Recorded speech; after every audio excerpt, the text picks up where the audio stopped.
কথা বলো কাকা তাকাও তাকাও তাকাও ওটা হাসে না কথা বলো চুপচাপ খুব হ্যাঁ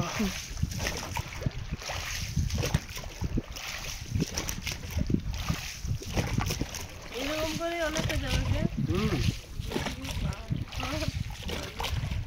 পাথরের জিনিস সৌন্দর্যটা আরো বেশি লাগে। এটার জন্য তো এই যে পুরা মাছটাকে সাইডে মাছ থাকবে বুঝি, জলে মাছ থাকবে না,